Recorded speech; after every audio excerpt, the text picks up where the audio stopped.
Écoute, il est 19h, donc on peut D'accord. commencer, Je je pense, propose, hein. si on commence par une petite motivation, comme ça, s'il y a encore des gens qui arrivent, ils rejoignent pour la motivation, et après, on commence la session. OK? Super. Donc, je vous propose de vous asseoir dans la position adéquate pour la pratique, particulièrement avec le dos bien droit, donc, tout en restant confortable. Donc, bien sûr, si vous êtes sur une chaise ou autre, selon votre situation physique, il y a aucun souci.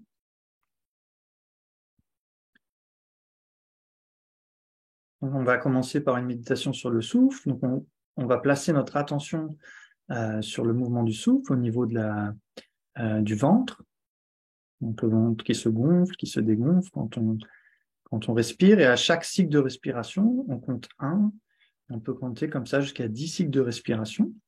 Le but étant de laisser placer notre attention de manière continue sur ce mouvement sans la laisser errer vers d'autres objets. Donc si on se laisse disperser, il faut s'en apercevoir le plus rapidement possible et ramener notre attention sur le souffle. Donc on fait ça pendant quelques instants.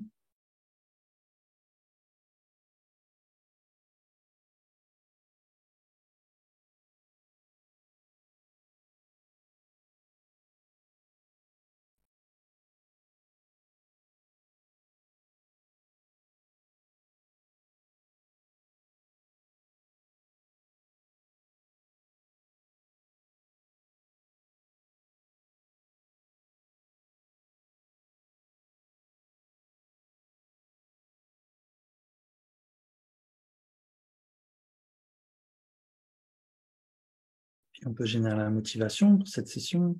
On peut essayer de générer une bonne motivation. Quand on parle d'initiation tantrique, on parle d'un aspect de la tradition du Mahayana. Donc, on veut s'engager dans ces pratiques afin d'atteindre l'éveil complet pour pouvoir être bénéfique à tous les êtres, parce qu'on voit bien sûr toute la souffrance incroyable des êtres autour de nous, dans le monde, cette souffrance incessante comme des vagues qui viennent les unes après les autres, impermanente, mais en même temps incessante, due au vent du karma, des perturbations mentales, qui créent encore et encore d'innombrables types de souffrances. Et les êtres, parce qu'ils ne comprennent pas la source de leur souffrance, en fait, ils ne font souvent que l'alimenter. Et nous-mêmes, on fait ça aussi. Et donc, afin de mettre un terme à toutes ces souffrances, il faut nous-mêmes qu'on se libère des perturbations mentales, des voiles, pouvoir développer toutes les qualités afin d'être bénéfique à tous les êtres. Question de développer cette motivation pour ce soir.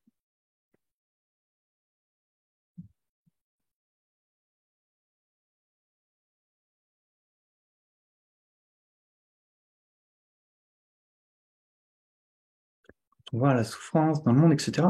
Des fois, c'est bien de se dire, c'est pour ça que je pratique, pour atteindre l'éveil pour le bien de tous les êtres. D'utiliser ces informations qui peuvent parfois nous perturber pour se dire, c'est pour ça que je dois atteindre l'éveil pour le bien de tous les êtres.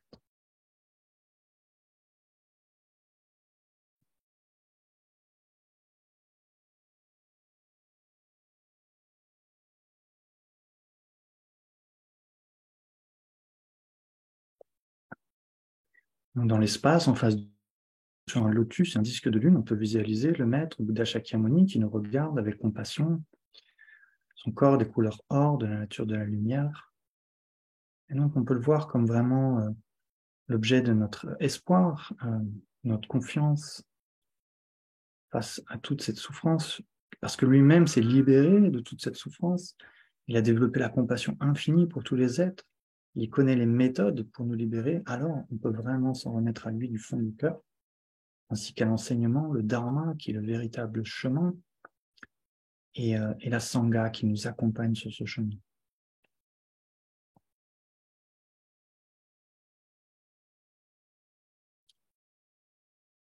Je prends refuge jusqu'à l'éveil dans le Bouddha, le Dharma et la Sangha, grâce au mérite accumulé par la pratique de la générosité et des autres perfections.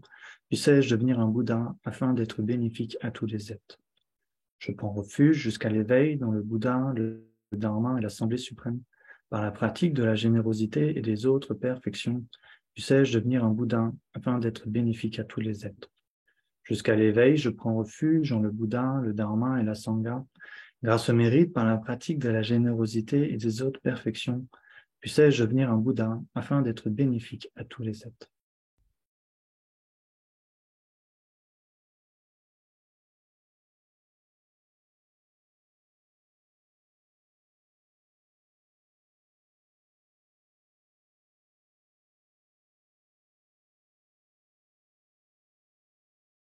Merci à tous, à toutes. Donc, ce soir, l'idée, c'était de faire un peu une introduction à l'initiation qui va avoir lieu avec les Rinpoche. Donc, je vais essayer de faire ça avec beaucoup d'humilité, sachant que voilà, Lingren Rinpoche est vraiment un maître extraordinaire, extrêmement qualifié. Donc, voilà, on m'a demandé si je pouvais faire cela. Donc, je vais essayer de partager ce que je comprends de ce qu'est une initiation, quels sont un petit peu les prérequis et qu'est-ce que ça signifie de s'engager dans une initiation. Voilà.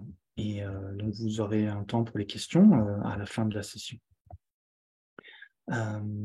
Donc, pour le tantra, donc, pourquoi on s'engage dans le tantra? C'est ça la question qu'il faut se poser. Dans le bouddhisme, le pourquoi est toujours essentiel. Pourquoi on prend refuge? Pourquoi on prend des vœux de laïc? Pourquoi on prend des vœux de moine? Pourquoi on prend des vœux de bodhisattva? Pourquoi on s'engage dans une initiation? Donc, ce qu'il faut comprendre, c'est que le tantra, ça fait partie du Mahayana. Donc, vous savez, dans le bouddhisme, il y a la voie ce qu'on va dire, du véhicule de libération individuelle. Des fois, on dit Hinayana, mais maintenant, voilà, parfois, c'est mieux de ne pas utiliser ce mot parce que ça peut peut-être blesser certaines personnes. Donc, la voie de la libération individuelle qui cherche, comme son nom l'indique, à se libérer soi-même du samsara, principalement. Ça ne veut pas dire que les êtres qui font ça, ils n'ont aucune compassion pour les autres, bien sûr qu'ils en ont. Et parmi eux, il y en a même qui vont libérer d'autres êtres, ça c'est clair. Mais ils n'ont pas cet engagement du Mahayana qui, là, va vouloir libérer tous les êtres sans exception et prend la responsabilité même de libérer tous les êtres. Qu'on appelle la responsabilité universelle, l'intention spéciale qui caractérise le Mahayana. C'est ça qui différencie le véhicule de la libération individuelle. Donc, le Tantra fait partie du Mahayana. Dans le Mahayana, il y a le véhicule des perfections et les véhicules des mantras. Le véhicule des perfections, bien sûr, sur la base de la bodhicitta, on va s'engager dans les 6 perfections et accumuler des mérites pendant d'innombrables vies. C'est même difficile de concevoir. Par exemple, le Bouddha Shakyamuni, on dit qu'il a parcouru la voie des sutras principalement jusqu'à la 10e terre des Bodhisattvas, c'est-à-dire vraiment jusqu'à ce qu'il soit très proche de la bouddhéité complète. Et donc, on dit qu'il a accumulé des mérites en 3 grands éons incommensurables. Donc, qu'est-ce qu'un éon exactement? C'est difficile à dire, c'est en années. C'est souvent des analogies qui sont données que je ne pourrais pas vous donner de manière très précise, mais c'est quelque chose du genre, vous creusez un trou de plusieurs kilomètres de profondeur, de plusieurs kilomètres de diamètre, vous le remplissez de petites billes et vous retirez, vous tirez une bille tous les 100 ans, et quand il est vide, un grand éon n'est pas encore passé. Voilà. Donc c'est pour vous donner une idée de ce dont on parle, de toute la pratique incroyable que le Bouddha a fait pour atteindre l'éveil pendant d'innombrables vies. Ce qui est important de se rappeler, parce que bien sûr, on se dit oui, on veut atteindre l'éveil, on veut pratiquer le tantra pour aller rapidement, mais en même temps, il faut développer ce courage, cette force de se dire, même si ça prend autant de temps, je dois être prêt à pratiquer le temps qu'il faudra pour pouvoir être bénéfique à tous les êtres. Donc ce courage est important. Si on n'a pas ce courage, en fait, et on veut s'engager dans le tantra en disant je veux vite atteindre l'éveil parce que j'ai pas envie de perdre de temps trop longtemps, la motivation n'est pas très... C'est OK, mais c'est pas une motivation très puissante quand même. Donc, quelle est la motivation spéciale pour rentrer dans le tantra? C'est que, OK, nous-mêmes, on serait prêt à passer tout le temps qu'il faut à accumuler les mérites et la sagesse pour atteindre l'éveil, mais la souffrance des êtres est tellement insupportable qu'on ne peut pas les faire attendre eux aussi longtemps. C'est un peu différent. C'est pas que nous, on ne peut pas attendre aussi longtemps, ou qu'on ne serait pas prêt à faire tous ces efforts, parce que ça nous décourage, mais parce que c'est insupportable de voir les êtres souffrir aussi longtemps. Donc ça, normalement, c'est vraiment la motivation particulière à générer pour le tantra. Donc là, vous allez me dire, là, je ne suis pas prêt du tout. Bien sûr, c'est la motivation qu'on essaye de générer à notre niveau. Au moins de la générer d'une manière, même si c'est un peu superficielle, c'est OK. C'est OK. Mais c'est en faisant des efforts de la sorte, en générant de manière un peu superficielle au début, que sur le long terme, ça va devenir quelque chose de plus profond. Il ne faut pas se dire, oh, c'est pour plus tard. Il faut essayer de la générer quand même. Et c'est quelque chose, normalement, qui est conseillé pour entrer dans la pratique du tantra. Vous voyez, la motivation du tantra, en réalité, c'est une compassion spéciale, en fait, une compassion très puissante. Donc, ça, c'est ce qui nous fait normalement rentrer dans le tantra. Donc, il y a des préliminaires un petit peu au tantra, donc qui sont inclus dans le lamrim, en fait. Donc, comme la dévotion au maître, le renoncement, la bodhicitta, la sagesse qui reste la vacuité. Donc, c'est pour ça qu'on dit souvent l'amrim, c'est le préliminaire au tantra, parce que le lamrim, c'est ce qui va nous permettre de développer et de stabiliser la dévotion au maître. C'est ce qui va nous permettre de développer le renoncement, la bodhicitta et de comprendre la vacuité. Parce que c'est sur cette base que le tantra doit être pratiqué. S'il n'y a pas cette base, en fait, le tantra, il ne peut pas vraiment donner ses fruits, en réalité. Ça ne veut pas dire qu'on ne peut pas avoir quelques bienfaits d'accumulation de mérite, de purification, oui. Donc, encore une fois, on ne va pas forcément attendre d'avoir réalisé complètement toutes ces qualités avant de s'engager dans le tantra. Sinon, je pense que les maîtres, ils n'en donneraient pas aussi régulièrement des initiations. Mais on dit qu'il y a un bienfait quand même pour nous à notre niveau, parce que ça laisse des empreintes pour, quand on sera prêt, dans cette vie ou dans une autre, pour créer la connexion avec le tantra et pouvoir rentrer dans le tantra et atteindre l'éveil plus rapidement pour le bien des êtres. Ce qu'il faut savoir, c'est qu'on dit qu'il y a 1000 Bouddhas qui apparaissent dans un néon fortuné, donc il y a une période de temps encore très très longue. Par exemple, le Bouddha Shakyamuni, on dit que c'est le 4e Bouddha. Donc on dit au bout de 5000 ans, son enseignement aura complètement disparu. Et il y aura une période assez longue, sans dharma. Et ensuite, le Bouddha Maitreya apparaîtra pour retourner la roue du dharma, qui durera encore un moment. Donc, il y a 1000 Bouddhas qui apparaissent, on va dire, dans un univers, on va dire, pour faciliter la compréhension. Et parmi ces 1000 Bouddhas, il y en a très peu qui enseignent le tantra. Il y en a peut-être 2, 3, c'est pas sûr à 100%, mais il n'y en a pas beaucoup en tout cas. Et donc, c'est assez rare. Du coup, maintenant, nous, on a la chance d'avoir rencontré le bouddhisme, d'avoir cette précieuse renaissance humaine, et créer des empreintes pour le tantra, c'est quand même extrêmement précieux. Donc, c'est vrai, des fois, on dit oui, attention, il ne faut pas se précipiter dans le tantra, c'est vrai, mais en même temps, si on peut poser des empreintes, ça a quand même un bienfait. Donc, il y a aussi cet aspect à prendre en considération. Donc, qu'est-ce qu'il y a d'additionnel comme prérequis pour la pratique tantrique? Est-ce qu'on vient de dire? Là, on a parlé un petit peu des choses un peu communes avec la pratique du véhicule des perfections, la dévotion au maître, renoncement, bodhicitta, la vacuité. Ça serait déjà d'avoir la foi envers le tantra.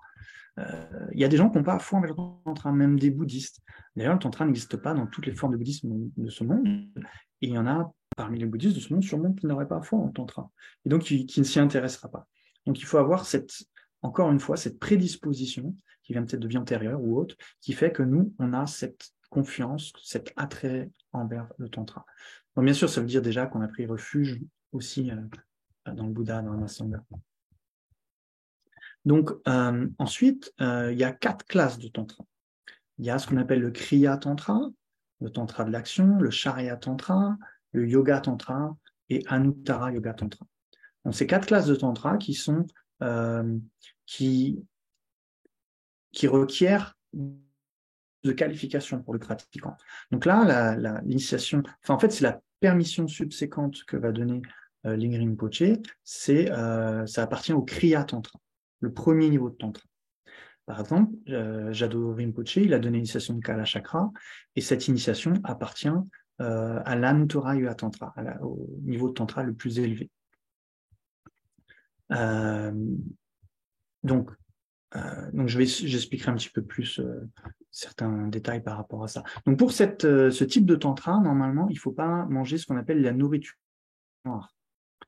Ça veut dire que vous ne pouvez pas manger de nourriture noire dans votre vie quand vous prenez cette initiation, mais à mon avis, ce qui serait bien, c'est le jour d'initiation. En plus, c'est assez facile parce que c'est, je crois, de 10h30 jusqu'à 12h30, donc c'est avant le repas. Le matin, essayez d'éviter de manger des choses avec des œufs. Bon, la viande, poisson, alcool, s'il vous plaît, oignon, ail. Bon. Ça, c'est des choses qu'on va manger plutôt le midi en général, mais on ne sait jamais. Par exemple, si vous mangez un gâteau le matin où il y a des œufs, il vaut mieux éviter. Parce que c'est une énergie qui n'est pas trop en harmonie avec ce type de tantra. Par exemple, quand on fait des nyuné ou des pratiques de Chenrezi ou de Tara, généralement, on fait de la nourriture blanche, c'est-à-dire on évite toutes ces nourritures pendant toute la retraite. Donc si vous pouvez éviter ça le matin, ce serait mieux parce que le tantra, il agit aussi à un niveau subtil sur notre corps et donc il y a des nourritures qui sont compatibles, d'autres non. Par exemple, pour le plus haut niveau de yoga tantra, là, il n'y aurait pas de souci, on peut manger ces nourritures, mais pas pour le kriya tantra. Ça va? Je ne vais pas trop vite? Vous comprenez? Je pense que vous avez tous déjà quand même des bases, donc je pense que vous pouvez à peu près ce que je dis. Si vous n'avez pas compris une chose, vous pouvez lever la main. Okay, donc ensuite, qui est Tara? Donc Tara, c'est un Bouddha féminin, comme vous avez pu le comprendre, qui a été pratiqué par d'innombrables pratiquants, aussi bien en Inde qu'au Tibet. Il faut savoir que le tantra, il ne vient pas du Tibet. Il a été enseigné par le Bouddha, en fait. Et il était déjà pratiqué en Inde. Il y a même des textes de Nagarjuna et de Chandrakirti qui font des commentaires de tantra, comme le Guhya Samaja, par exemple. Donc des fois, il y en a, ils pensent que ça a été inventé par les Tibétains, mais non, il y a des sources en sanskrit. D'ailleurs, au centre, maintenant, à Saint-Côme, on a reçu tous les textes enseignés des sutras, du Bouddha Shakyamuni, et parmi eux, il y a une grande quantité, c'est les tantras. Ils ont été traduits directement du sanskrit, pas du tibétain. Donc, ça vient, et il y en a énormément. C'est vraiment impressionnant. C'est vraiment parmi les plus vastes enseignements, c'est les tantras, et l'autre, c'est les sutras de la perfection de la sagesse. Donc Tara a été pratiqué par d'innombrables Indiens, Tibétains.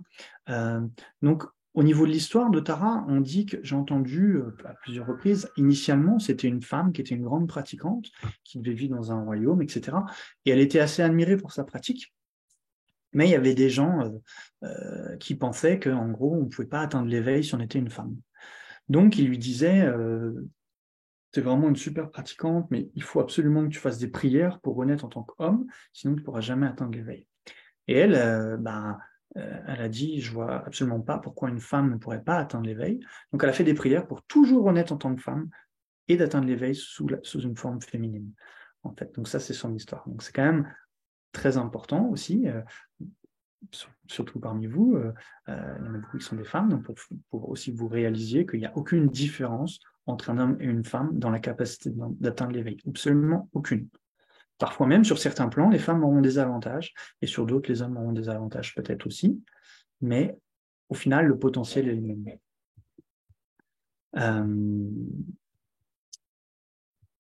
Après, tout est relatif, hein, ce qu'on appelle avantage ou pas, tout est relatif.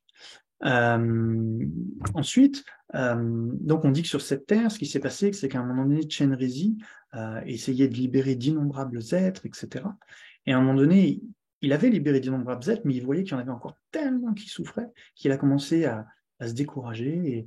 Et donc l'histoire, c'est que il s'est mis à pleurer de compassion pour les êtres et ça a créé un lac. Et de ce lac est né sur un lotus, est apparu sur un lotus Tara, qui est venu donc pour aider Chenrezig dans ce monde. Donc c'est pour ça que Chenrezig et Tara, en fait, au Tibet, c'était vraiment les déités pratiquées par tout le monde. Vraiment, c'était vraiment des déités extrêmement importantes. Donc par exemple, la Mahatisha, je ne sais pas si vous avez entendu parler de la Mahatisha, il est venu, je pense, vers le XIIe siècle, quelque chose comme ça, au Tibet. Donc c'était un des plus grands maîtres de l'Inde à l'époque, un des plus grands maîtres indiens, érudit, réalisé.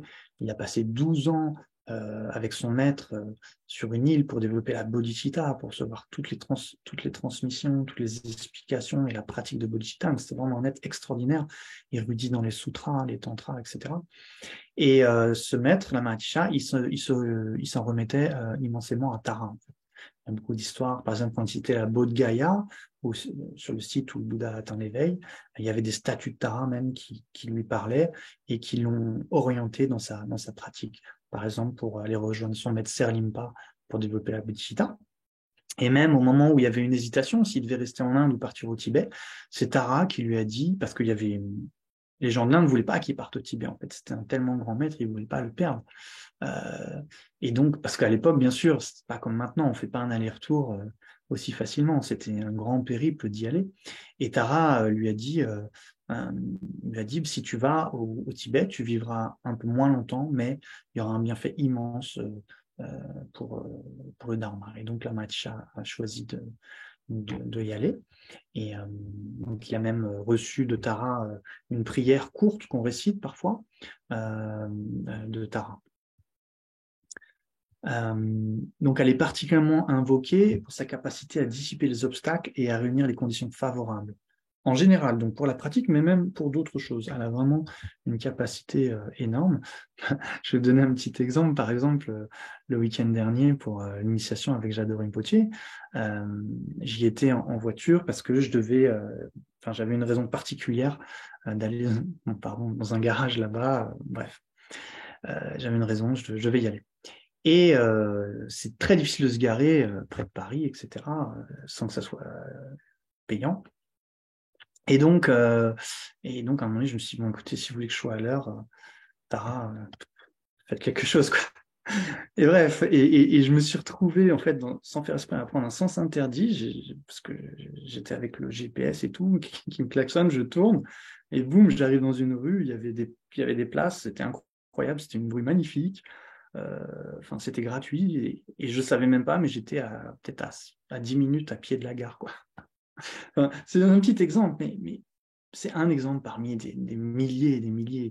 Bien sûr, ces exemples, après, c'est à chacun dans son expérience de les faire et de voir comment ça fonctionne, parce que sinon, si c'est quelqu'un d'autre qui nous raconte, on peut toujours dire, ah oui, c'est une coïncidence, etc. Mais quand c'est nous qui la vivons, généralement, on ressent que c'est pas vraiment une coïncidence.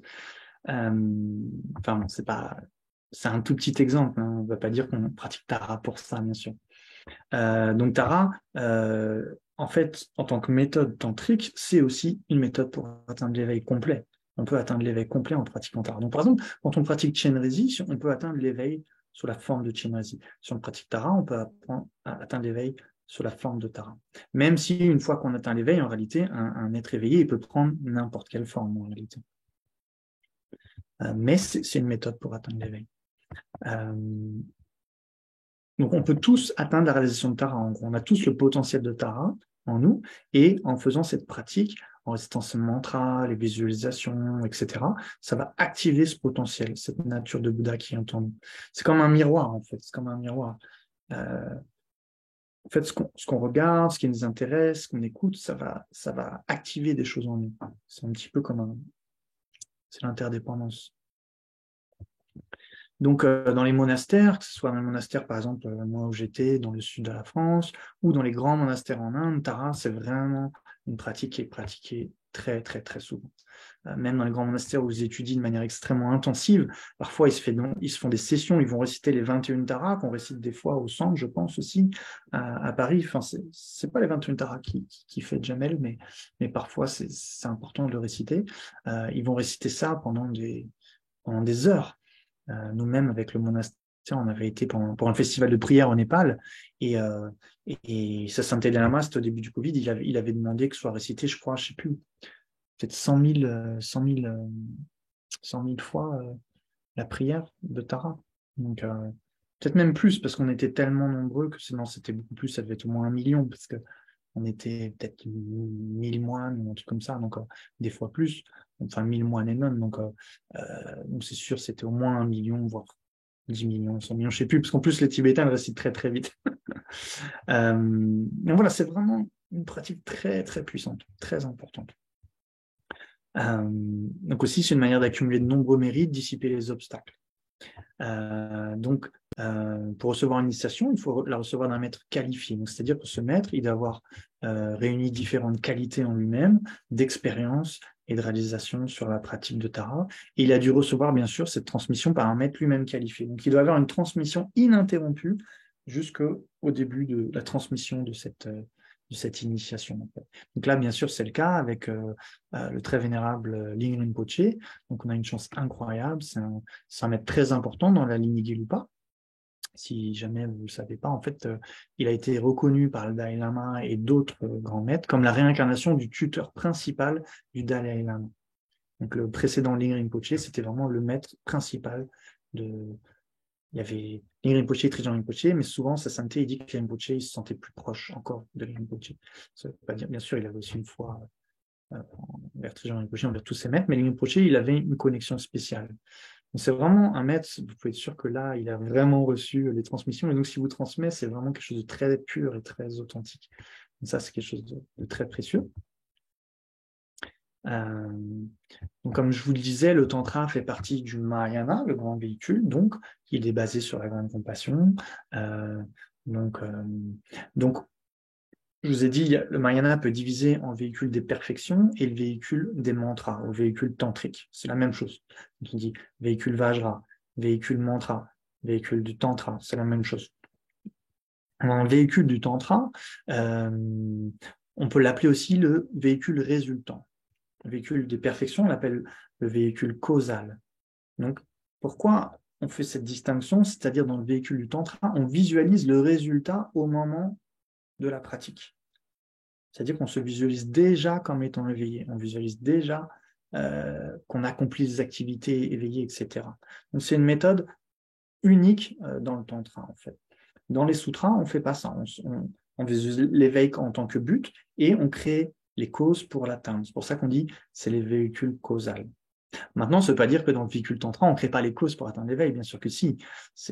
Les deux, c'est un véhicule causal, on pourrait dire. Mais ce nom spécifique, il est donné dans le sens où on prend le résultat dès le chemin, en fait. Donc, on en parlera un petit peu. Donc, pour pratiquer le yoga de la déité, donc le yoga de la déité, ça veut dire quoi? Ça veut dire qu'on, par exemple, quand on parle de Tara, c'est-à-dire qu'on va se visualiser nous-mêmes sous la forme de Tara. Et donc, comment on va faire ça? Est-ce qu'on garde notre corps et puis on imagine qu'il se transforme en Tara? Non, c'est pas ça. Ou c'est pas notre corps qu'on va peindre en vert pour se dire je suis Tara. C'est pas ça. C'est pas quelque chose que les autres à l'extérieur ils doivent voir, absolument pas. Ça doit se faire sur la base de la vacuité. Donc, dans un premier temps, on doit dissoudre les apparences ordinaires de nous-mêmes, de notre environnement, dans la vacuité. En d'autres termes, on doit méditer sur la vacuité, de sorte que on fait disparaître dans notre expérience, bien sûr, les apparences ordinaires. C'est pas qu'on va faire disparaître le monde, ne vous inquiétez pas. Donc, doit méditer d'abord sur la vacuité, parce que s'il n'y a pas cette base de dissolution de nous-mêmes, des apparences ordinaires, alors il n'y a pas de base pour créer une nouvelle apparence pure, l'apparence de la déité. C'est pour ça qu'aussi dans le tantra, la vacuité est très importante, comme je vous l'ai dit au début. La dévotion au maître est très importante parce que le maître qui nous la donne, il est comme un petit peu celui qui fait l'intermédiaire entre la déité et nous et toute la tradition. Et dans l'initiation, il doit être vu comme la déité, comme Tara. Donc bien sûr, au final, dans la pratique, on doit voir nous-mêmes en tant que la déité, tous les êtres sur la forme de la déité. Donc bien sûr, on doit voir aussi le maître comme la déité, ça paraît évident. Ce qui n'implique pas, ok, je précise que on tombe dans une logique de foi aveugle et que on perd notre discernement et que voilà, et qu'on arrive à tout un tas de choses bizarres ou folles. Bien sûr que non, c'est pas ça. C'est dans notre pratique, on voit le maître qui nous donne l'initiation comme indissociable de Tara. C'est pour ça que, donc, si vous comprenez ça, c'est pour ça que le lamrim est essentiel, parce que dans lamrim, on apprend comment générer la dévotion au maître, on apprend comment développer la bodhicitta, et on apprend le sens de la vacuité. Et vous voyez que c'est les bases de la pratique tantrique. Donc, en termes de choses qu'on essaye d'abandonner sur la voie, on essaye de développer des choses, on essaye d'abandonner d'autres choses. En général, dans le Mahayana, donc là, ça c'est vrai pour les tantras et pour le véhicule des perfections, on doit abandonner l'auto-chérissement. Ça, c'est un premier objet d'abandon. L'auto-chérissement, c'est-à-dire considérer le soi comme plus important que les autres. Ça, c'est un obstacle majeur au développement de la grande compassion et à développer l'aspect vaste de la voie, en fait. Et l'autre aspect, l'aspect profond, la vacuité, consiste à abandonner l'ignorance qui saisit l'existence en soi, de soi-même, des phénomènes. Ça, c'est l'autre obstacle. Donc ça, c'est les deux obstacles principaux dans la voie du Mahayana. Et dans le Tantra, ça reste aussi les obstacles essentiels à éliminer. En addition, dans le Tantra, on doit aussi abandonner ce qu'on appelle les apparences ordinaires. Les apparences ordinaires, qu'est-ce que c'est? C'est se percevoir soi-même comme un être ordinaire, l'environnement comme un être ordinaire, etc., etc. Donc là, on va parler de ce qu'on appelle le développement des apparences pures.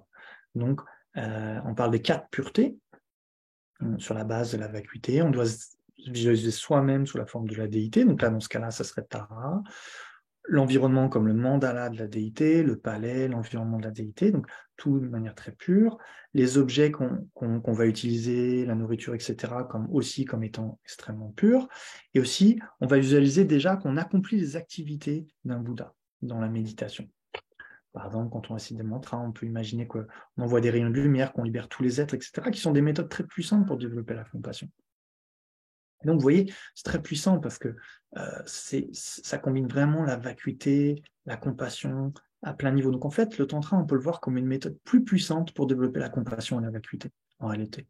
Donc, c'est toujours la bodhicitta, la compassion, la vacuité, les points essentiels de la voie. Et le tantra, on peut le voir comme une méthode pour accélérer leur développement. Et c'est pour ça que c'est un véhicule rapide. Par contre, s'il n'y a pas la base de la bodhicitta, la compassion, la vacuité, ce n'est pas un véhicule rapide. Ça n'accélère rien. S'il n'y a pas de substance, il n'y a rien à accélérer. Donc c'est pour ça que c'est important de garder ces aspects dans notre pratique, c'est la chose la plus importante. Et donc bien sûr, si on voit nous-mêmes comme la déité, les autres comme la déité, ça va pacifier un tas de perturbations mentales. Par exemple, c'est sûr, si vous voyez tout le monde comme un Bouddha, vous allez avoir forcément un respect très profond pour les autres. Vous n'allez pas vous mettre en colère, vous n'allez pas développer aussi d'attachement ordinaire, etc. Surtout si vous voyez vous-même comme la déité, à quoi vous êtes attaché. Finalement, vous êtes déjà, si vous vous visualisez déjà comme pur et comme un Bouddha, vous n'êtes pas en manque, vous n'êtes pas en besoin. Donc, il n'y a pas besoin de cet attachement excessif, etc. Donc, c'est aussi une méthode très puissante pour pacifier les perturbations mentales. Donc, prendre le résultat comme chemin, c'est un moyen très puissant pour transformer l'esprit et faire mûrir notre potentiel de Bouddha. Donc, la réalité, c'est qu'on a la nature de Bouddha. Pendant l'initiation, on essaye d'activer ce potentiel, de mettre une empreinte très spéciale pendant cette initiation, qui fait qu'au moment de la pratique, on va nourrir cette graine pour la faire grandir. Mais à la base, c'est parce que nous-mêmes, naturellement, on a le potentiel de Bouddha, que c'est possible. Sinon, ça serait... on ne peut pas traire une corne de taureau pour avoir du lait, c'est pas possible. Parce qu'il n'y a pas le potentiel de lait dedans. Donc si on n'a pas le potentiel d'éveil en nous, on pourra faire tout ce qu'on veut, on ne pourra pas devenir Bouddha. Mais on a ce potentiel. On a cette nature de Bouddha. Donc Lama Yeshe, il disait aussi que le tantra, ça a aidé à éliminer ce sentiment qu'on a des fois de « Oh, pauvre moi, pauvre moi, pauvre moi », ou « Je suis incapable, je suis incapable, je suis incapable ». Ce manque de confiance en soi aussi, cet auto-apitoiement et tout qui en fait a qu'une seule fonction, c'est de nous faire souffrir et nous créer des obstacles, rien d'autre, ça ne nous aide pas du tout. Donc, bien sûr, quand on parle de confiance en soi, ici, on ne parle pas de confiance en soi, ok, je vais être un super chanteur ou un truc comme ça. C'est pas ça l'idée. C'est confiance en soi dans le sens je peux atteindre l'éveil. J'ai la capacité d'atteindre l'éveil. J'ai la capacité d'être bénéfique à tous les êtres. Là, vous voyez le nombre d'êtres qui souffrent, vous avez le potentiel sur le long terme de libérer tous ces êtres de toute leur souffrance pour toujours. C'est cette confiance en soi dont on parle. Donc c'est quelque chose, une confiance très profonde, très puissante. Donc bien sûr, se visualiser déjà en train de le faire, ça va aider à développer cette confiance en soi. Donc on parle de fierté divine, orgueil divin, qui n'est pas un orgueil ordinaire. L'orgueil ordinaire, il n'est pas basé sur la réalité déjà, il déforme la réalité. Et aussi, c'est quelque chose qui va nous pousser à mépriser les autres. Alors que là, c'est tout le contraire, ça va nous amener à respecter les autres et à prendre confiance en notre potentiel véritable. Donc là, c'est pas juste une imagination, c'est pas juste une vue fausse, comme dans l'orgueil ordinaire, qui déforme complètement notre réalité et la réalité des autres, en fait. Surtout si on comprend que tous les êtres ont ce même potentiel, alors au contraire, c'est un sentiment d'égalité qui va venir. L'égalité, c'est contraire à l'orgueil, en fait. L'orgueil, il ne voit pas d'égalité entre les êtres, il nous voit nous-mêmes comme très spécial et les autres comme n'ayant aucune valeur, ou peu. Aussi, d'un point de vue un peu plus technique, sans rentrer trop dans les détails, un des points spécifiques du tantra, c'est que ça nous permet d'unir ce qu'on appelle la méthode et la sagesse la méthode et la sagesse, donc la compassion, la vacuité, dans un seul état d'esprit, simultanément. Ça, dans le sutra, on dit que c'est pas vraiment possible, en fait. Dans le sutra, par exemple, quand on médite sur la bodhicitta, généralement, ce même état d'esprit ne va pas méditer en même temps sur la vacuité. Ça serait c'est pas vraiment possible. Ou alors quand on médite complètement sur la vacuité, qu'on s'absorbe sur la vacuité, à ce moment-là, l'esprit bodhicitta n'est pas manifeste. Bien sûr, la personne va méditer sur la vacuité sous l'emprise de la bodhicitta. Donc, il va y avoir quand même elles vont s'influencer l'une l'autre. Ces deux états d'esprit vont s'influencer l'un l'autre, mais ils ne vont pas être développés simultanément, manifestes simultanément. Alors que là, dans le tantra, il y a des méthodes pour le faire. Donc là, par exemple, dans le Kriya Tantra ou dans les niveaux de tantra inférieurs, pas le supérieur, on parle de union d'apparence et de vacuité. L'apparence, c'est la forme de la déité et comprendre qu'elle est vide d'existence en soi en même temps.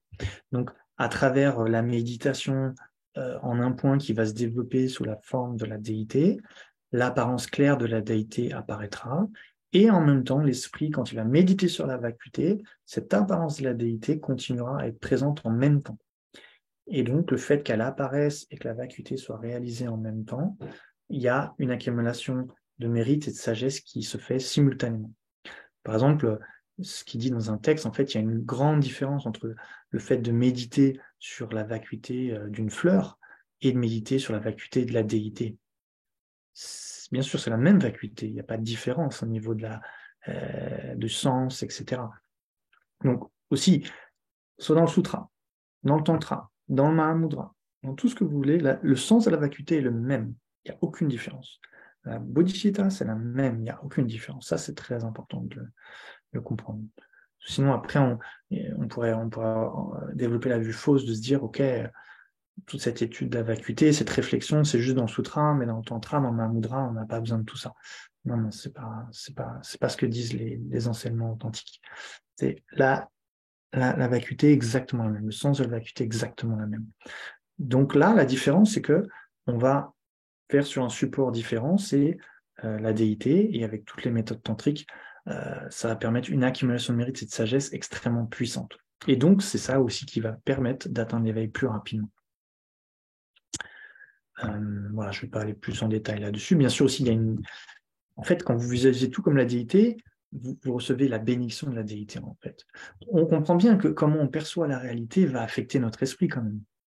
Par exemple, même dans votre quotidien, un jour vous êtes de mauvaise humeur, vous êtes un peu déprimé, etc. Le monde apparaît différemment, les gens apparaissent différemment, vous-même vous apparaissez différemment. Bien sûr, je ne dis pas que quelque chose de rond apparaît comme carré, mais il y a une différence dans votre expérience. Cette expérience, elle vient de votre propre esprit. Donc, c'est-à-dire que la réalité que vous appréhendez n'existe pas en soi. Elle dépend aussi de votre perception, de vos émotions, de vos concepts, etc. Donc, il n'y a pas d'existence 100% objective de la réalité dans laquelle on vit. Et donc, par exemple, quand on voit tout de manière négative, en fait, on pourrait dire, entre guillemets, sans tomber dans les extrêmes de superstition, on pourrait dire que c'est comme une malédiction dans le sens, c'est quelque chose qui nous nuit. En fait, c'est tout va devenir nuisible, dans le sens, tout va développer nos perturbations mentales, tout va développer plus de souffrance, etc. Et ça vient de notre esprit.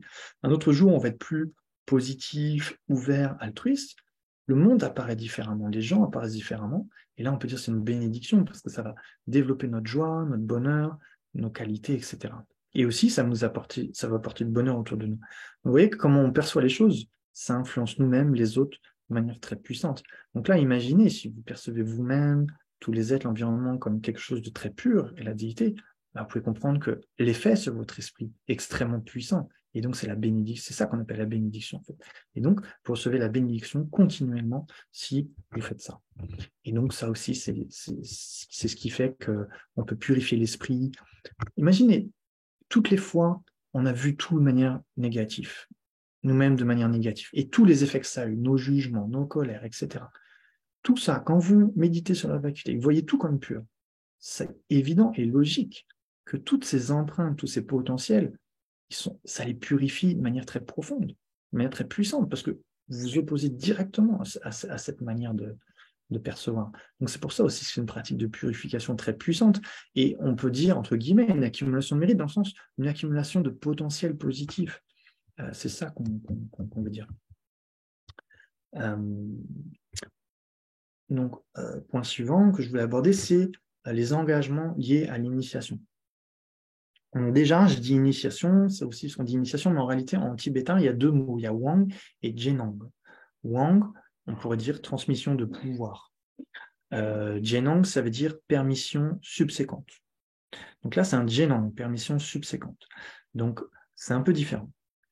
Donc, c'est-à-dire que là, en fait, si vous voulez vraiment recevoir, entre guillemets, l'initiation qui vous permettra de vous visualiser comme Tara, après cette initiation, en réalité, il faut déjà avoir reçu une grande initiation auparavant. Donc, par exemple, si vous avez reçu avec Jado Rinpoche, initiation Kalachakra, ou par un autre maître, une initiation du plus haut Yoga Tantra, ou une initiation du Kriya Tantra, comme Chenrezi, qui a été fait sur 2 jours, là, vous avez reçu une initiation complète. Et là, ça, c'est une permission subséquente qui va vous permettre de pratiquer spécifiquement Tara. Vous vous avisez vous-même en tant que Tara. Donc, si vous n'avez pas au préalable une initiation complète, vous ne pouvez pas vraiment recevoir l'initiation. Donc, c'est-à-dire que vous pouvez recevoir la bénédiction quand même. Donc, parmi vous, il y en a peut-être qui ont déjà eu des initiations, mais qui ne veulent pas forcément faire une initiation complète, mais juste recevoir une bénédiction. C'est complètement OK. C'est complètement OK. Donc, la bénédiction, ça vous permet quand même de créer une empreinte spéciale pour cette pratique de Tara, un lien avec Ling Rinpoche, et donc ça vous sera bénéfique de toute façon, à plein de niveaux, sur le long terme, sur le court terme, dans votre pratique de Tara, ça sera bénéfique, ça c'est sûr. Par exemple, aussi, il y a la transmission du mantra, donc ça, vous pouvez prendre la transmission du mantra, même si vous ne pourrez pas l'initiation. Ce qui fait que quand vous réciterez le mantra, ce sera plus puissant. Donc, il y a ces 2 choses. Donc voilà, après, c'est à vous de décider, est-ce que vous prenez l'initiation ou la bénédiction. Si vous prenez la bénédiction, il n'y a pas vraiment d'engagement spécifique. Vous n'avez pas besoin de prendre les vœux, vous n'avez pas besoin de faire les engagements qui sont donnés, etc. Vous n'avez pas besoin. Aussi, vous n'êtes pas obligé de voir Ling Rinpoche comme votre maître, par exemple. Par contre, si vous voulez prendre l'initiation, ce qui vous permettra de pratiquer Tara complètement, etc., là, il y a différents engagements. Donc, le premier, c'est... bon, déjà, de manière générale, c'est quand même de... Bon, non, on va aller dans l'ordre. Déjà, dans un premier temps, dans le cadre tantrique, le maître, il a une signification particulière. Donc, on est censé essayer de percevoir le maître et la déité comme étant inséparables. Donc, ça veut dire que Ling Rinpoche, ça veut dire que ça devient un de nos maîtres. Donc, pour prendre une session, on doit avoir Ling Rinpoche comme notre maître et avoir la volonté de s'entraîner à développer une perception pure de lui. Bien sûr, si on est débutant, etc., on ne va pas forcément le faire facilement, spécifiquement, et pas besoin de se mettre la pression, mais d'avoir cette volonté d'avoir une attitude correcte envers lui, de ne pas être trop dans la colère, dans la critique, etc. Pourquoi? Parce que ça va nous nuire, en fait, énormément, parce que en fait, ça crée un lien tellement puissant de recevoir ça d'un maître, en fait, que psychologiquement, karmiquement parlant, quand on commence à être en colère, etc., vraiment, on se fait beaucoup de mal à soi-même en réalité.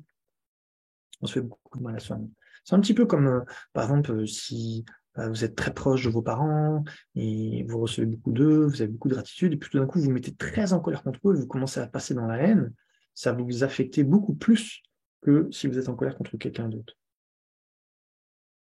qui existe.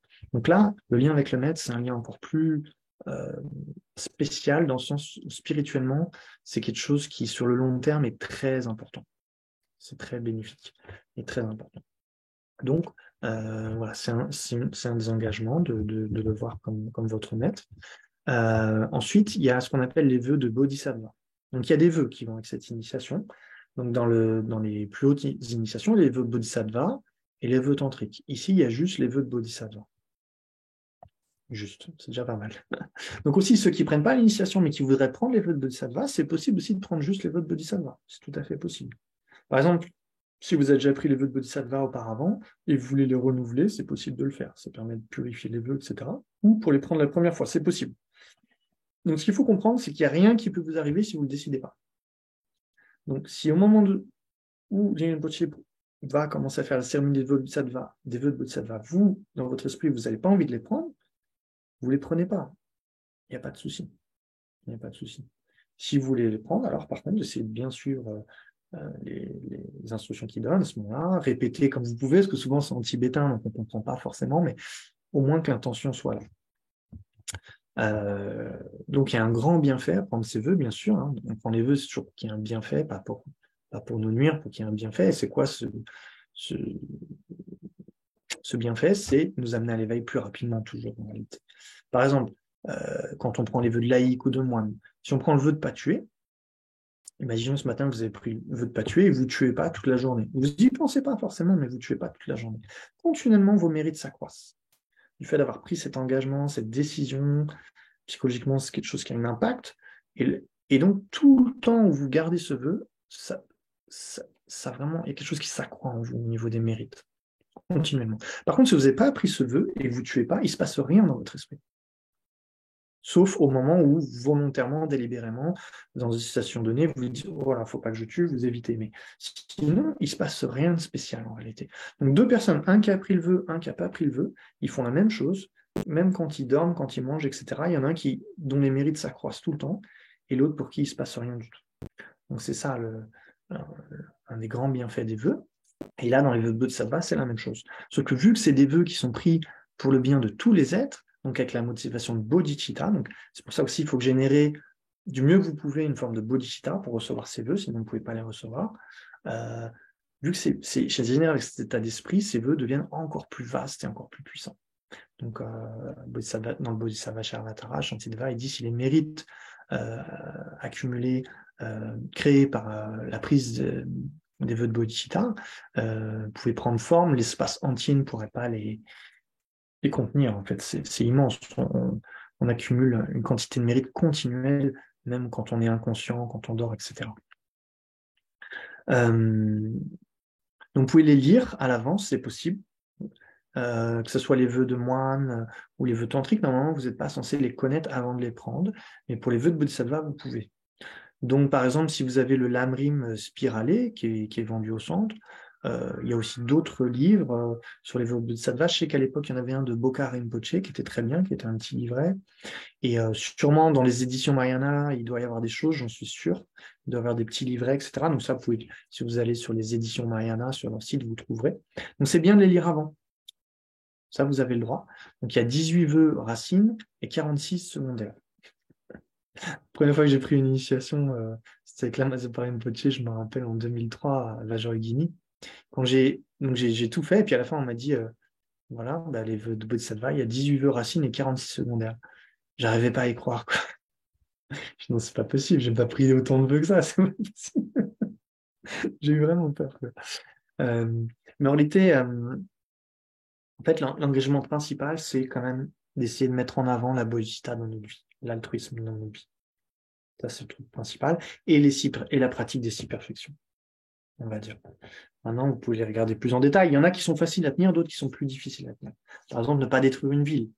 Donc voilà, je pense que ça devait être faisable. Par contre, il faut quand même être bouddhiste pour prendre ces vœux, parce que par exemple, c'est ne pas générer des vues fausses, comme une vue fausse concernant les 3 joyaux, ou le karma, etc. Dans le sens, quand on parle de vue fausse, c'est quelque chose de vraiment certain, c'est pas un doute, c'est pas pareil. C'est vraiment un rejet du fond du cœur.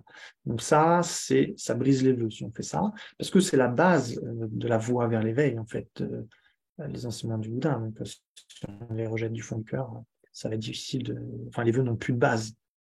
Et l'autre principal, c'est ne pas abandonner la bodhicitta.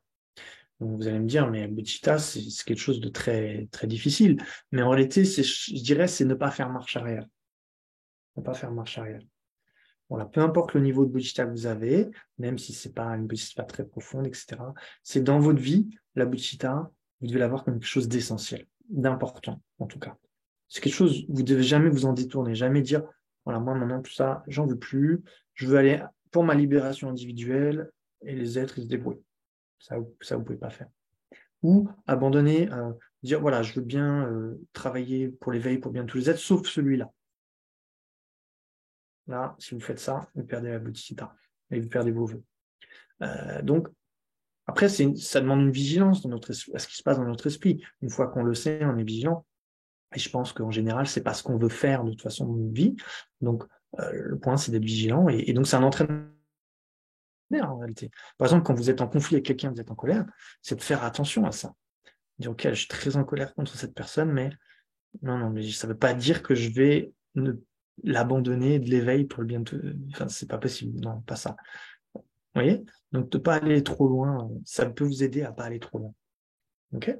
Après, il y a d'autres vœux, mais ce qu'il faut savoir aussi, c'est pour que les vœux soient complètement brisés, il faut qu'il y ait différents facteurs qui soient remplis. Sauf pour la bodhicitta et les vues fausses, qui là est plus facile à briser, mais les autres, ça va être, il faut vraiment, euh, par, par exemple, il y en a un, c'est de mépriser quelqu'un, mais vraiment de le rabaisser, de le mépriser, mais ne pas considérer ça comme une faute, être complètement OK avec ça, de se dire, OK, s'il faut recommencer la prochaine fois, je recommencerai, n'avoir aucun regret, etc. Donc, il faut quand même y aller assez fort. OK. Et dans les vœux secondaires, en fait, ça consiste, ils sont tous en rapport avec les 6 perfections. Donc la générosité, l'éthique, la patience, etc. Donc c'est vraiment un entraînement extraordinaire. D'ailleurs, Bokar Rinpoche, dans son livret, il disait, faut pas attendre d'être parfait, en fait. C'est un entraînement, les vœux de Bodhisattva. C'est un entraînement du corps. On essaye de les comprendre, de les lire de temps en temps, d'y réfléchir, de les mettre en pratique et d'essayer de progresser. Aussi, ce qu'il y a de bien avec les vœux de Bodhisattva, c'est qu'on peut les reprendre régulièrement, même tous les jours si on veut, même tout seul. Il y a des petites prières qu'on peut réciter pour renouveler nos vœux qu'on aurait brisés et ceux qui n'ont pas été brisés pour les renforcer. Et bien sûr, il y a les pratiques de purification qu'on peut faire régulièrement, comme Vajrasattva, etc. Donc voilà, il y a les vœux de Bodhisattva qui vont nécessairement avec toute initiation. De n'importe quel niveau, il y a toujours les vœux de Bodhisattva. Pourquoi? Parce que l'initiation, comme on a dit au début, c'est dans le but de libérer tous les êtres, d'atteindre l'éveil pour bien tous les êtres. Donc les vœux de Bodhisattva sont une base nécessaire. Ensuite, c'est possible parfois que le lama donne d'autres engagements. Pour ce type d'initiation, s'il donne des engagements, ce qui n'est pas sûr, je pense qu'on ne le sait pas encore, c'est souvent des mantras à réciter. Des fois, ça peut être un mala du mantra ta, c'est pas très long à faire. Parfois, ça va être aussi 21 mantras. Des fois, ça va être juste les vœux de Bodhisattva et il n'y aura pas plus d'engagement. Donc, bien sûr, c'est aussi une des choses à laquelle on s'engage, c'est à suivre les engagements que donne le maître. Donc, c'est des engagements quotidiens. Mais généralement, dans le Kriya Tantra, il n'y en a pas où c'est quand même très raisonnable, franchement. Ça ne va pas vous prendre 1 heure par jour ou même pas une demi-heure, ou je pense pas. Franchement, si ça vous prend 10 minutes, je pense que ce sera le maximum, sincèrement. Et des fois moins. Donc, vous inquiétez. Franchement, généralement, il n'y a pas vraiment d'inquiétude à avoir à ce niveau-là. Si jamais ça vous inquiète. Donc même, encore une fois, prendre la bénédiction, ça rend la pratique du Tara beaucoup plus puissante. C'est une déité à laquelle on peut tous se relier. Voilà, c'est à peu près tout ce que je voulais dire. Et du coup, je vous laisse l'espace pour des questions si vous en avez.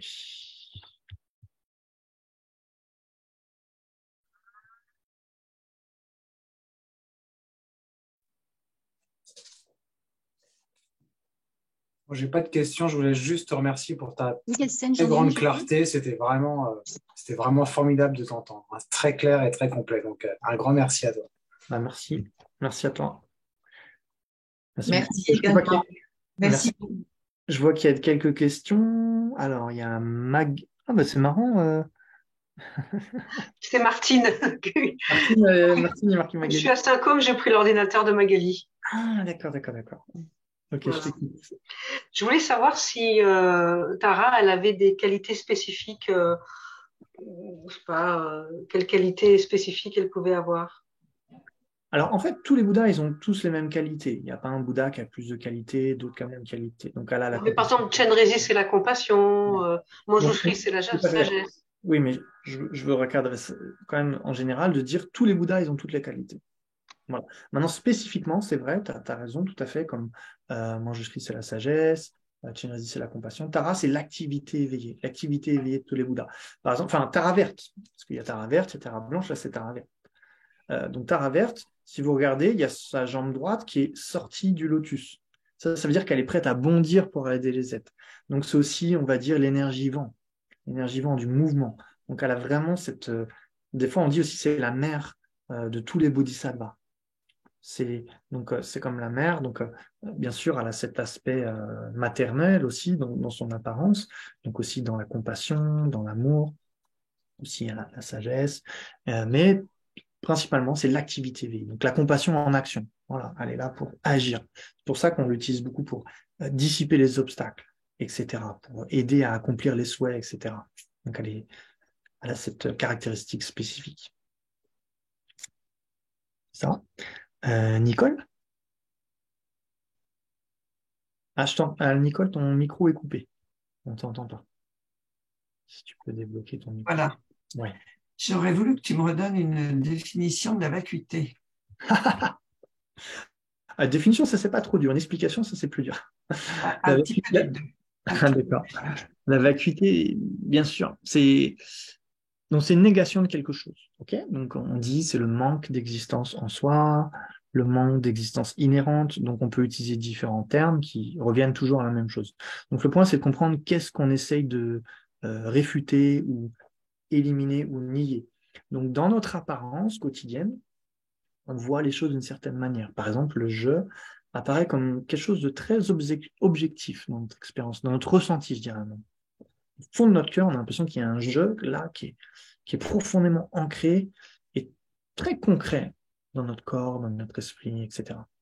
Mais quand on analyse ce jeu très concret, quand on le recherche, dans le corps, dans les parties du corps, plutôt que d'apparaître de plus en plus clair, en fait, ça devient de moins en moins clair. Est-ce que c'est dans le cerveau?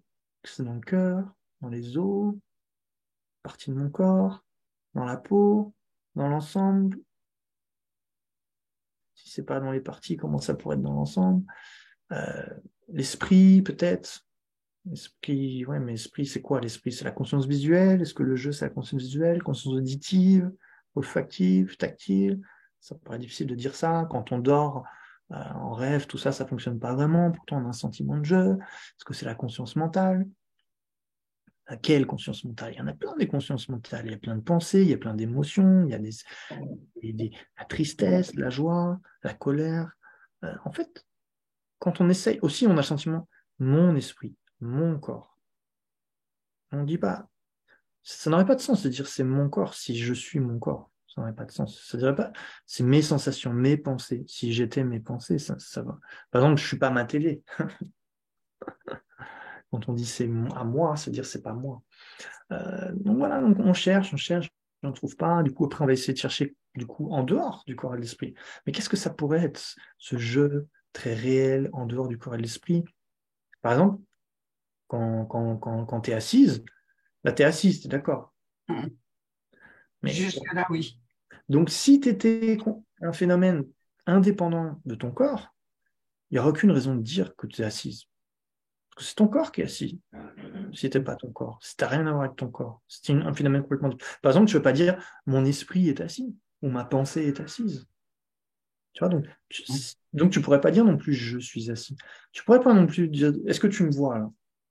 Oui. Donc pourquoi tu dis tu me vois? Parce que ta conscience visuelle appréhende cette forme. Mais tu n'es pas ta conscience visuelle. Et est-ce que tu penses? Oui, mais tu n'es pas ta pensée. Donc, tu vois, le jeu, il n'est pas. On peut pas on ne peut pas le décrire, le pointer du doigt comme étant quelque chose qui aurait ses propres caractéristiques indépendamment du corps, de l'esprit. Pas du tout. En même temps, on ne peut pas le voir dans le corps, tu sais, comme quelqu'un qui serait dans une tente, à l'intérieur du corps, l'esprit, un jeu comme ça, tu ne trouves pas. Ni en dehors, comme un bol qui contient un yaourt, tu vois, il y aurait le corps et l'esprit, et le jeu, il contient tout ça. Tu ne le vois pas non plus comme ça.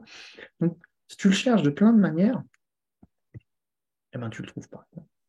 Donc, ce jeu que tu ressens comme très réel au fond de toi, quand tu analyses, bah, tu dois arriver à la conclusion, enfin, non, tu peux arriver à la conclusion que, en fait, c'est une hallucination.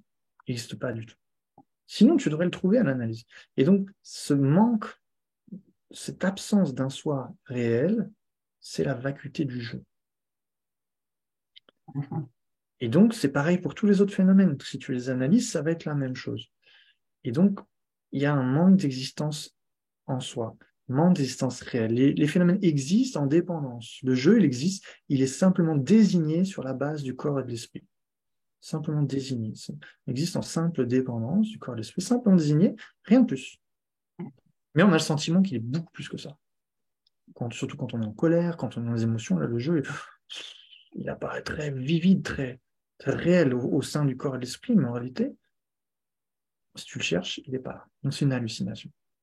Donc les vides d'existence en soi. Donc aussi, le sentiment de jeu ordinaire, c'est la même chose, il n'existe pas en soi, etc. Et c'est pareil pour l'environnement, pour tout ce qui nous apparaît, dans tout ce qu'on voit, etc. On sait maintenant dans la science, par exemple, que le cerveau, il interprète énormément de données aussi en fonction de nos conceptions, etc. Donc, comment la réalité nous apparaît même visuellement dépend de notre conception. Mais pareil au niveau auditif, olfactif, gustatif, tout. Donc, toute cette réalité nous apparaît très, très, très, très, très objective, comme existant indépendamment de nos conceptions, de nos perceptions, etc. En réalité, c'est aussi faux. Elle n'existe pas, mais elle existe en tant que production dépendante. Et donc, tous les phénomènes doivent être réalisés après les Nagarjuna, le Bouddha Shakyamuni, dans les sutras de la perfection de la sagesse ou autres, comme étant vide d'existence réelle, vide d'existence en soi. Donc, ce vide d'existence réelle, vide d'existence, Geshe-Damdul utilise vide d'existence objective, etc., c'est la vacuité du jeu, des phénomènes, etc. Merci beaucoup. Catherine? Oui, j'en ai deux, dont une, c'est surtout une demande de confirmation. J'ai cru comprendre tout à l'heure, mais peut-être j'ai mal compris, je voudrais que tu me dises, que tu disais que l'initiation comprend deux volets en quelque sorte. L'un, c'est la transmission de pouvoir et l'autre, c'est la permission subséquente. Jusque-là, je crois que j'ai compris. Et il me semble avoir compris qu'au mois de juin, il n'y aura que la partie permission subséquente, c'est bien ça? Et que par conséquent, s'il n'y a pas eu une transmission de pouvoir auparavant sous une forme quelle qu'elle soit, qu'on le veuille ou non, il ne peut pas y avoir initiation. C'est bien ça? D'accord, ok, bon bah merci. Mais il peut y avoir la bénédiction. Mais il peut y avoir la bénédiction, oui, ça c'est clair. Il peut y avoir la bénédiction, il peut y avoir la transmission du mantra, et il peut y avoir aussi la prise des vœux de Bodhisattva si la personne le souhaite. Si on le souhaite, d'accord, mais pas l'initiation en tant que telle. A priori, non. Ok. Et puis mon autre question, c'est, tu disais que dans les prérequis, il y a la prise de refuge. Et il me semble avoir lu quelque part que souvent les cérémonies d'initiation, il y a un moment où il y a la prise de refuge, mais est-ce que si on n'a pas pris refuge auparavant, est-ce que à ce moment-là, ça constitue une vraie prise de refuge? Alors, la vraie prise de refuge, c'est dans ton esprit. C'est pas le rituel. Oui, je comprends. Donc, quand je dis le préliminaire, c'est la prise de refuge, c'est-à-dire que dans ton esprit, du fond du cœur, tu vois le Bouddha, Dharma, Sangha, comme ta voix, on va dire, c'est ta voix, voilà. Là, si tu as ça dans ton esprit, tu as refuge. D'accord. Rituel ou pas. Par exemple, les Tibétains, souvent, ils font jamais le rituel. Ils sont déjà considérés comme bouddhistes de toute façon. Maintenant, oui, pendant la cérémonie, maintenant, je dis pas que ça n'a pas une valeur de faire ces rituels, bien sûr. Oui. Il y en a une, ce que ça formalise, tu fais les vœux devant un maître, ça a vraiment un impact sur l'esprit. Mais là, quand on dit, dans son cadre, il faut avoir la prise de refuge, ça veut dire un refuge intérieur. Et oui, en effet, comme tu le dis, en addition, pendant le rituel, souvent, juste avant la pratique, même pendant la prise des vœux de Bodhisattva, souvent, il y a toujours une prise de refuge qui est incluse. Ok, super. Merci beaucoup. Donc après, il y avait Cyril aussi qui avait... Oui, bonjour.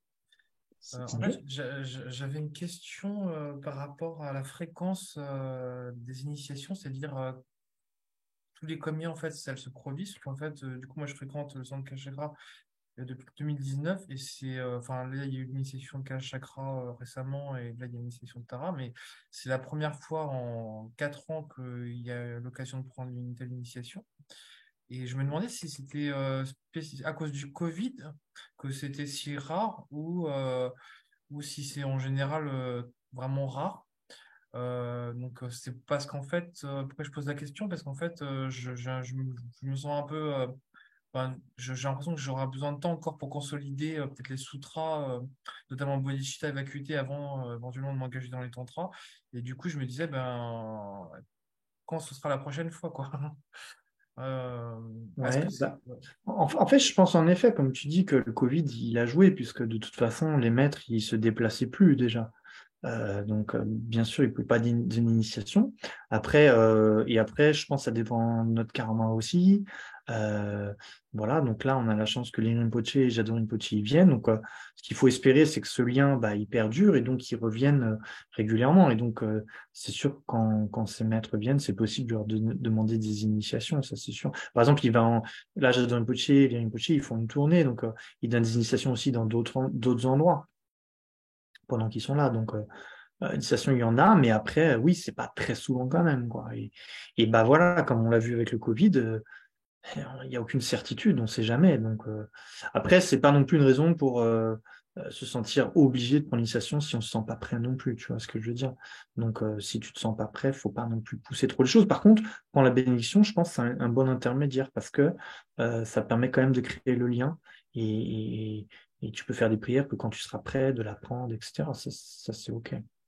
D'accord, merci. Oui, Arnaud, tu avais levé la main? Oui, mais je crois qu'Isabelle l'avait levé avant, non? Oui, Isabelle aussi, oui. Vas-y, Isabelle. Merci. Moi, je me demande, quand on a pris l'initiation du Kalachakra, on nous a dit ensuite que on était Kalachakra toute la journée, quoi. Entre les moments, entre le matin et le soir, enfin, si on fait les 6 sessions, c'est pour l'être toute la journée. Et du coup, est-ce que si on est Kalachakra toute la journée, quand est-ce qu'on est Tara? Quand est-ce qu'on est les autres déités, quoi? Enfin, je sais pas comment. Non, il y a aucun souci, déjà, si tu arrives à maintenir la fierté divine toute la journée, franchement, respect, quoi. Non, c'est en vue d'y arriver. Voilà, non, mais bon, de toute façon, c'est quand même difficile, donc tu vas faire de ton mieux par rapport à ça. Et après, bien sûr, tu peux générer dans d'autres déités, il y a aucune faute. Donc après, ça dépend. Si tu veux faire une pratique de Kalachakra et être plus dans Kalachakra, tu fais Kalachakra. Si de temps en temps tu veux pratiquer Tara, tu peux faire Tara aussi. Donc il n'y a pas vraiment de règles par rapport à ça, il n'y a aucun souci. Il n'y a pas de règle. Tu peux, enfin, que tu utilises, tu reçois plusieurs initiations. Donc, au moment où tu te visualises comme Tara, tu te visualises automatiquement pas comme Kalachakra. Et bien sûr, il n'y a aucune faute à ça. Il y a des maîtres, ils ont reçu des initiations de 100 déités. Donc, après, peut-être parfois, pour certaines activités qu'ils doivent accomplir, peut-être ils vont générer plus sous une déité que sous une autre, par exemple, pour un propos spécial. Mais il n'y a aucune faute là-dessus. Merci. Arnaud? Oui, moi j'avais en fait une question pour une participante qui a pas pu finalement être là, donc il va regarder après. Et puis j'avais aussi une question qui m'est venue suite à la question de Catherine. Donc la question de la participante, je pense que tu y as répondu pour partie parce que c'était lié aux engagements qu'on peut prendre, mais dans sa question, elle se demandait aussi si c'était des engagements sur plusieurs vies. Donc c'est une bonne question. Je te la repose telle quelle. Si, c'est une bonne question. Alors, une bonne question, mais après, il faudrait peut-être avoir plus d'explications sur le détail de cette question. Mais quand tu prends les vœux de laïc ou les vœux monastiques, c'est pour une seule vie. C'est pour une seule vie. Quand tu prends les vœux de Bodhisattva et les vœux tantriques, c'est pour toutes tes vies, jusqu'à l'éveil. Donc tu vas me dire, ouais, mais attends, comment je vais me rappeler quand je suis un bébé de mes vœux et tout ça. Donc j'avais entendu un maître, c'était Geshe Gyaltsen du monastère, il m'a dit par rapport à ça que quand tu renais, ils sont quand même sous forme de potentiel. Donc c'est-à-dire que tu les as, mais sous forme de potentiel. Sinon, tu n'auras aucune chance de les tenir, tu vois ce que je veux dire. Donc après, quand tu refais un rituel, ça va les réactiver. Donc tu les as pour plusieurs vies, les vœux de ça. Pourquoi? Parce que c'est jusqu'à l'éveil. Le vœu de sattva, c'est l'engagement de pratiquer, en gros, on pourrait dire, les vœux et les 6 perfections jusqu'à temps qu'on atteigne l'éveil pour bien tous les êtres. Donc, c'est sur plusieurs vies de ce point de vue-là. Voilà. Par contre, oui, pour la récitation des mantras et tout, non, là, je pense que non, quand même, parce que, bien sûr, si tu t'en rappelles pas, ce serait impossible de se dire... voilà. Mais en tout cas, le potentiel des vœux est toujours là, quoi. Alors que les vœux monastiques disparaissent complètement au moment de la mort. Et où les vœux laïcs, ils disparaissent complètement au moment de la mort. Et l'autre question, en fait, alors, moi, j'avais pris il y a un certain temps une initiation de Tara Rouge avec la Mazopa Rinpoche. Alors, quand je dis pris une initiation par rapport à ce que tu expliqué, en l'occurrence, c'était pas le cas puisque c'était pas une initiation complète et j'avais pas d'initiation de haut tantra, donc je me suis jamais visualisé comme la déité, mais j'ai continué à faire la pratique, réciter le mantra. Il avait donné quelques mantras à faire. Et du coup, je me demandais sur la base de l'initiation avec Jado Rinpoche, il n'y a pas de côté rétroactif. Tu peux pas, du coup, si tu as pris, je sais pas, la Tara Rouge ou Vajrasattva, tu ne te visualises pas comme la déité. Non, en fait, non, c'est pas rétroactif parce que c'est au moment vraiment de l'initiation que la transmission se fait, qui te donne la capacité de pratiquer la déité. Donc, voilà. Mais non, je pense pas qu'il y ait des rétroactifs. Mais oui, par contre, ce que tu dis, c'est important, c'est-à-dire pour tout le monde aussi, ceux qui vont prendre la bénédiction, la pratique de Tara, en visualisant Tara en face de vous, au-dessus de votre tête, vous pouvez rester son mantra. Et donc, il y a énormément de bienfaits. Vous pouvez imaginer que vous faites des offrandes à Tara, comme, voilà, par exemple, avec Jamel, je pense toutes les semaines, ils font la pratique de Tara, rester le mantra pour le bien des êtres. Donc, aussi, parfois, il y a des retraites de Tara, guidées par Véronique en général. Donc, aussi, c'est possible de participer à ces retraites. La seule chose, c'est que vous ne visualisez pas vous-même sous la forme de Tara. Mais tout le reste, vous pouvez faire. Et donc, il y a énormément de bienfaits, vraiment.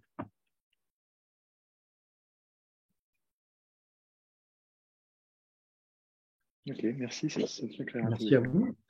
Et est-ce qu'il y avait d'autres questions?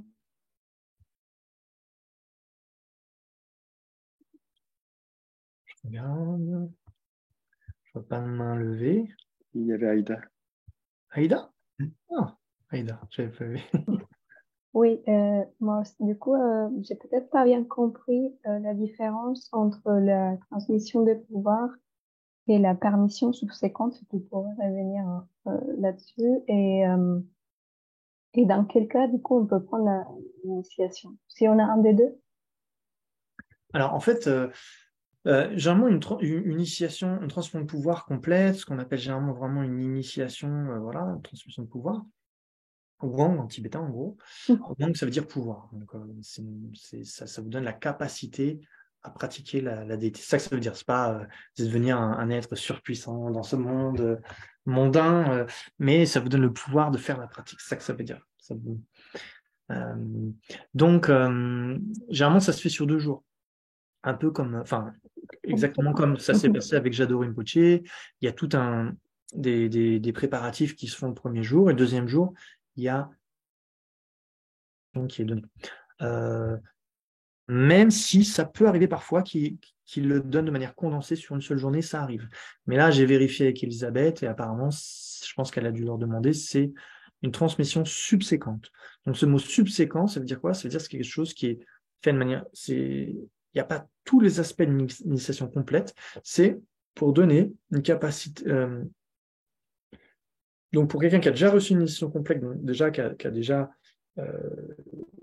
passé par tout le processus, ça lui permet de pratiquer Tara en se visualisant sous forme de Tara. Pour quelqu'un qui n'a pas fait tout ce préliminaire, du coup, il peut recevoir que la bénédiction, parce qu'il lui manque certains prérequis. Donc, généralement, la transmission de pouvoir va être plutôt sur 2 jours, de manière générale. Et ce n'est pas forcément que dans le tantra le plus élevé, ça peut être aussi dans le tantra de l'action. Par exemple, ça arrive régulièrement qu'il y ait des... Comme là, en ce moment, il fait Jado Rinpoche à Vajrayogini, il donne une initiation de Chenrezi sur 2 jours. Donc là c'est une initiation complète, et c'est Kriya Tantra. Donc les engagements sont... Il n'y a pas les vœux tantriques, etc., mais c'est une initiation complète. Ok, et donc sur cette base-là, uniquement d'une transmission de pouvoir ou initiation complète, on pourrait prendre l'initiation de terrain. Ok, pas dans les autres cas. C'est ça. Ok, merci. Donc oui, j'espère que ça n'en déçoit pas certains, mais c'est quand même très, très bénéfique d'y participer. Il y a quand même énormément de bienfaits. Vous voyez, comme Arnaud il disait, il a fait Tara Rouge, ensuite il récitait les mantras tous les jours, etc. Donc, il y a quand même un lien qui se fait avec la déité. Une fois, j'avais entendu la Maso Rinpoche, quand vous faites pas toutes les visualisations, etc. En fait, c'est comme du coup si le lama il faisait une puja très élaborée pour vous en réalité, parce que lui, il va visualiser tout le monde sous la forme de la déité, il va faire tout un tas de pratiques, etc. Donc, quand même d'être présent et d'avoir une certaine ouverture à ce qui se passe, ça a un bienfait certain sur votre continuum mental, ça c'est sûr. Par contre. Et aussi, ça permet aussi de créer un lien avec le maître qui fait cette transmission. Et donc, voilà, c'est des maîtres qu'on peut avoir des chances de retrouver même dans des vies futures. Donc c'est bénéfique. Oui, Isabelle. Oui, c'est un tout petit détail là. Dans la nourriture noire, est-ce qu'il y a les laitages, les yaourts, tout ça? Non, laitage et yaourt, il n'y a pas de souci. Oui. C'est tout ce qui est trucs animaux, genre œufs, poisson, viande, bon, alcool aussi, et oignons, ail. Après, ils vont dire aussi les radis noirs. Donc je pense que ça va être des nourritures qui sont un petit peu fortes, tu vois, au niveau de l'effet sur le corps. Par exemple, même quand vous pratiquez Tara ou Chenrezi, les retraites, normalement, c'est mieux de ne pas manger ce genre d'aliments. D'accord. Ou même Bouddha de médecine et tout ça. Merci. Nicole? Oui, c'est juste une petite réflexion que je me fais. Je pratique régulièrement Tara, en l'occurrence tous les vendredis aussi avec Jamel. Et je visualise Tara en face de moi, mais la coquine, elle rentre en moi. Là? Tara, elle rentre en moi. J'arrive pas à la garder devant moi. Elle rentre en moi. Qu'elle rentre en toi, je pense que c'est OK. Le truc, c'est que toi, tu ne te visualises pas sous la forme de Tara, par contre. Non, elle vient, elle arrive et hop, elle rentre. Non, ça c'est OK. Ça, c'est OK. Ça fait la bénédiction, il n'y a pas de problème. D'accord. Merci.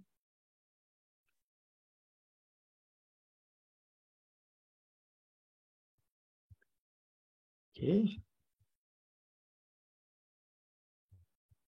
OK, s'il n'y a plus de questions, on peut faire une dédicace, comme vous voulez. On fait comme pour les enchères. Une fois, 2 fois. Adjugé. OK. Donc, on va faire la dédicace. OK. Donc, on peut se réinstaller dans la position adéquate, se concentrer un petit peu sur le souffle.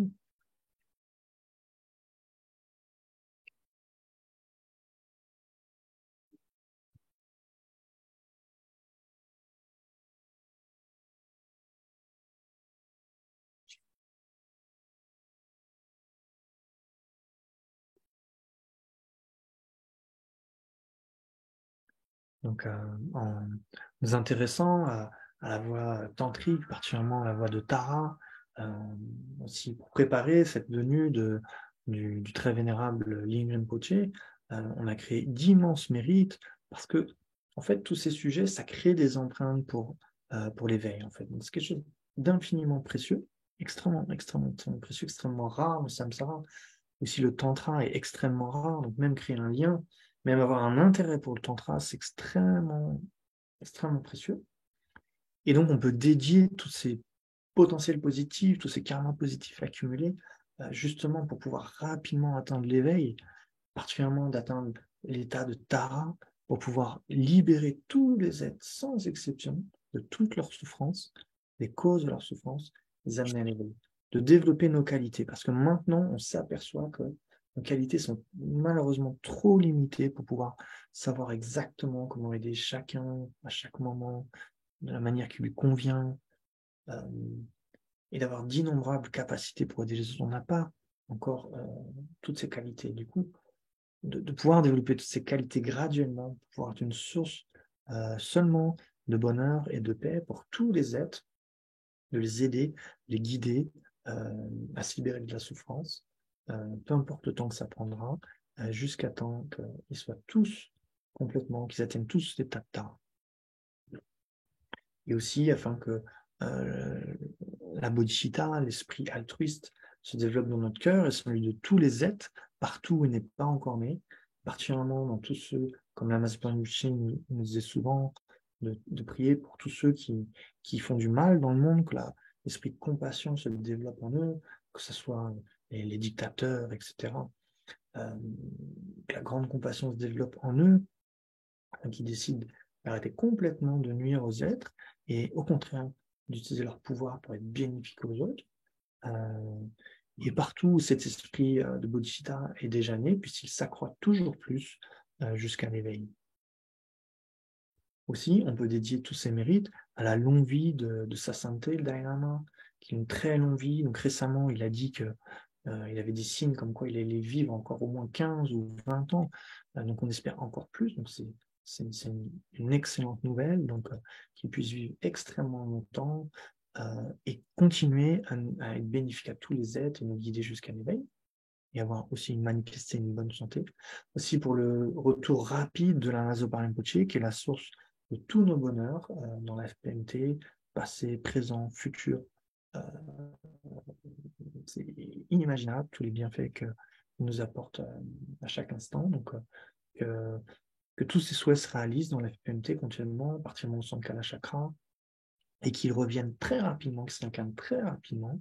Dalai Lama lui-même a dit qu'il participerait pour reconnaître la réincarnation de la Master Rinpoche, parce que la Master Rinpoche était tellement précieux, donc qu'il puisse revenir très rapidement, nous guider encore et encore jusqu'à l'éveil. Aussi pour tous les grands maîtres, particulièrement pour Ling Rinpoche, pour Jado Rinpoche, pour tous les Geshe, Geshe Dakpa, Geshe Damjul, tous ceux qui sont extrêmement bénéfiques pour le centre et pour les êtres, qu'ils aient une longue vie et une bonne santé, que leurs souhaits se réalisent. Et aussi pour tous les étudiants et tous ceux qui aident le centre à avoir une longue vie, une bonne santé et développer toutes les réalisations vers l'éveil.